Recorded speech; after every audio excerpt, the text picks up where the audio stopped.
Eu saúdo a todos os irmãos com a paz de nosso Senhor e Salvador Jesus Cristo. Abro agora minha Bíblia, este exemplar da Bíblia de Estudo Pentecostal que tenho em mãos, na Epístola de Paulo a Tito, capítulo 2 e versículo 1. Vejamos a recomendação do apóstolo ao pastor Tito. Tu, porém, fala o que convém à sã doutrina. Iremos agora ao versículo 10. Para que em tudo, ou em todas as coisas, sejam ornamento da doutrina de Deus, nosso Salvador. Eu fui criado na Assembleia de Deus em São Bernardo do Campo, no estado de São Paulo. Quantas saudades dessa igreja! Quantas saudades do meu pastor, do meu primeiro pastor, irmão Roberto Montanheiro. Era assim que ele gostava de ser chamado. Irmão Roberto.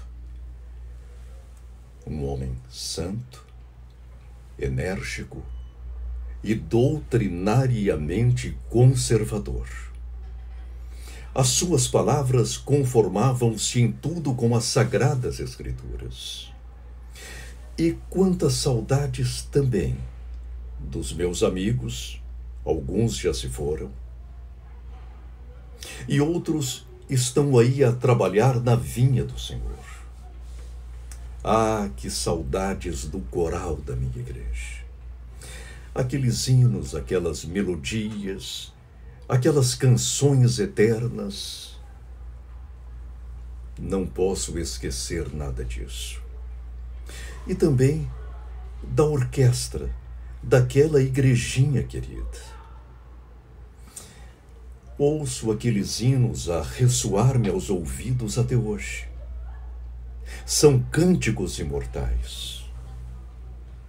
Era uma igreja simples, mas bíblica, e essencial e formalmente pentecostal. O nosso credo era singelo e afirmávamos com toda a convicção: Jesus Cristo salva, batiza no Espírito Santo, cura os enfermos, opera sinais e maravilhas e em breve há de vir buscar os seus santos. Era um credo simples, sucinto, mas tremendamente eficaz. O tempo, querido irmão, querida irmã, passou.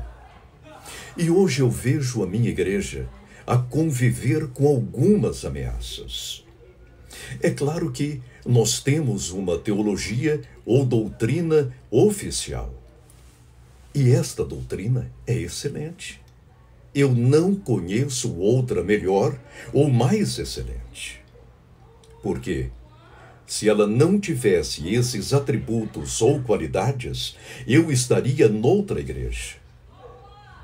A nossa doutrina é, em primeiro lugar, baseada nas Sagradas Escrituras. Sim, em toda a Bíblia, do Gênesis ao Apocalipse. É por isso que eu costumo dizer em todas as minhas mensagens: a Bíblia é a inspirada, a inerrante, a infalível, a absoluta e completa Palavra de Deus. É a nossa regra infalível de fé e prática. A nossa crença está baseada aqui.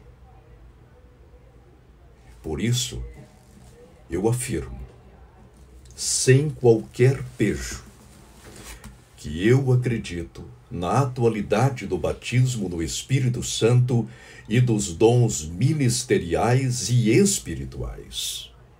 Mas não somente aí. Eu e muitos obreiros da minha idade fomos formados lendo este pequeno livro, Conhecendo as Doutrinas da Bíblia, do pastor Meyer Purman. Um livro simples, singelo até, mas riquíssimo. Eu posso garantir que aqui, nestas páginas, não temos especulação alguma, mas ouro puro de Ofir. E foi lendo este livro que eu formei-me espiritual e ministerialmente. Um outro livro que quero destacar, um pouco mais moderno, mas igualmente rico, é este aqui. Teologia Sistemática, de Stanley M. Horton, que já dorme no Senhor e aguarda agora o arrebatamento da igreja. Uma obra rica. Eu devo tê-lo lido pelo menos 4 ou 5 vezes, uma das quais em voz alta. Além disso, nós temos o credo e a declaração de fé das Assembleias de Deus no Brasil. Um livro que eu recomendo a todos, a pentecostais e a não pentecostais, para que se inteirem da fé que nós professamos. Todavia, além da teologia oficial, hoje somos obrigados a conviver com a chamada teologia mística ou subterrânea. Queridos irmãos, o que eu vejo hoje na internet não é pentecostalismo. Pode ser tudo, mas não é pentecostalismo. O que eu assisto hoje é um espetáculo feio, dantesco, cheio de grosserias. Assisto a imitações de profecias, línguas estranhas, pregadores esguelando-se sem qualquer objetivo. E quando vamos examinar-lhes as mensagens, estas são vazias, cheias de lugares comuns e com o objetivo de iludir o povo de Deus. Aí vem os modismos, as tralhas teológicas, falsas profecias, sim, falsas visões. Isso não é pentecostalismo. Tais práticas estão a deslustrar-nos as Assembleias de Deus, nossa querida igreja. Não, eu não posso concordar com tais coisas, porque eu aprendi, tanto na Bíblia como através do meu pastor, que um culto deve ter ordem e decência. Caso contrário, o nome de Cristo não pode ser exaltado. Tenhamos cuidado com esses movimentos, porque aqueles que não são pentecostais, mas que gostariam de conhecer-nos a doutrina e os cânones, fugirão de nós e pensarão que todas as Assembleias de Deus acham-se nessa balbúrdia, e eu posso garantir que não. A maioria de nossas igrejas prima não somente pela ortodoxia, mas também pela ortopraxia.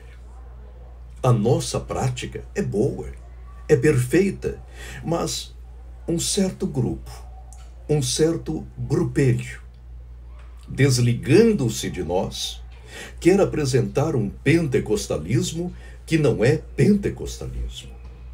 E isso tem sido deletério para a nossa igreja. E um outro grupo que vem surgindo e não ornamenta em nada a sã doutrina é o grupo dos acadêmicos. E hoje eu já ouço falar num certo academicismo pentecostal. Ora, na minha infância não havia isso, academicismo pentecostal. Nós proclamávamos que o Senhor Jesus Cristo salva, e Ele salva. Que Ele batiza no Espírito Santo, e Ele realmente o faz. Proclamávamos também que Ele cura os enfermos, e eu sou testemunha disso. Ele realmente cura, sana. Não cura todos os enfermos, mas eu tenho certeza absoluta que Ele cura todas as enfermidades. E Ele opera sinais e maravilhas. Eu mesmo sou testemunha desses sinais e dessas maravilhas. Mas, e os acadêmicos? Eles aparecem em nosso meio com palavras fluídas, bonitas, às vezes amanteigadas para iludir os mais simples. E alguns chegam a afirmar que, se não soubermos o hebraico e o grego, não poderemos interpretar corretamente as Sagradas Escrituras. E que sem a sua hermenêutica pós-moderna, eu jamais entenderei os santos profetas e os apóstolos de nosso Senhor e Salvador Jesus Cristo. Que besteira é essa? Na leitura das Sagradas Escrituras, eu aprendi que o método canônico é infalível, ou seja, a Bíblia interpreta-se a si mesma. Eu não preciso de certas muletas ou certas ajudas liberais ou pós-modernas. Eu preciso tão somente da Escritura para interpretar a Escritura. E além do mais, eu aprendi também com o meu pastor, na minha igreja, em São Bernardo do Campo, que o real intérprete da Bíblia Sagrada é o Espírito Santo, o meu ajudador, o meu consolador, aquele que está sempre ao meu lado. E, não satisfeitos, dizem eles ainda que certas porções das Sagradas Escrituras não são nem verídicas nem históricas. Dizem eles, inflando o peito, com aquele ar de importância, e dizem, por exemplo, que os 11 primeiros capítulos de Gênesis não são história, não são verdades, mas mitologias para entendermos o aparecimento dos céus e da terra. Não, senhores. Eu creio firmemente, do fundo do meu coração, sim, senhores, que os 11 primeiros capítulos do livro de Gênesis, escrito por Moisés, são história verídica. Como história verídica também são os evangelhos de Mateus, de Marcos, de Lucas e de João, e o livro de Atos dos Apóstolos, escrito por Lucas, o médico amado, um historiador rigoroso, exato em todas as suas pesquisas, cheio de critérios. O que ele escreveu é verdade. Eu tenho certeza disso, porque é em cima também das escrituras lucanas, e Lucas era um escritor pentecostal carismático, muito valorizou o Espírito Santo. Em cima de seus escritos, que a fé pentecostal acha-se também assentada, edificada. Senhores, eu vejo os acadêmicos hoje, não todos, é claro, porque temos acadêmicos crentes e santos que acreditam piamente nas Sagradas Escrituras, mas eu vejo esse pessoal como rochas submersas. Acham-se eles quietos, quase que imóveis, sempre abaixo da linha d'água.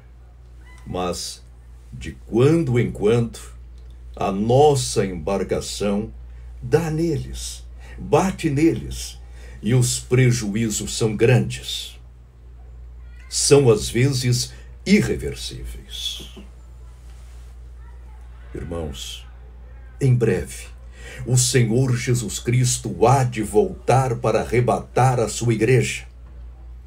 E nós devemos esperar o Senhor Jesus Cristo professando nosso evangelho simples, mas eficaz, Jesus Cristo salva, batiza no Espírito Santo, cura os enfermos, opera sinais e maravilhas, e em breve haverá ele de vir arrebatar a sua igreja. E o terceiro grupo, a esquerda teológica. Você já ouviu falar na esquerda teológica? Pois é, existe hoje em nossas igrejas e até nas Assembleias de Deus que, há algumas décadas, era uma igreja que não se deixava contaminar por esses movimentos. Como podemos conciliar o cristianismo com o socialismo ou com o comunismo? Ou que comunhão tem a luz com as trevas? Lembremos-nos de que os cristãos, nos países comunistas até o dia de hoje, são perseguidos. Alguns são mortos e estão a selar a sua fé com sangue. Como nós podemos admitir em nosso meio as esquerdas teológicas? Não, senhores. A nossa fé, a nossa santíssima fé, deve estar baseada neste livro. E não devemos fazer qualquer releitura das Sagradas Escrituras, quer à esquerda, quer à direita, porque o nosso centro é Cristo, o Senhor Jesus Cristo, o nosso Salvador pessoal. Por esse motivo, eu estou falando o que convém à sã doutrina, e eu quero ver todas as nossas posturas ornamentando a doutrina pentecostal. Querido, fique firme, avance na fé, preserve a santíssima fé que, de uma vez por todas, foi confiada aos santos. E em breve, o Senhor Jesus Cristo virá arrebatar a sua igreja. A todos, a paz de nosso Senhor e Salvador Jesus Cristo. Amém.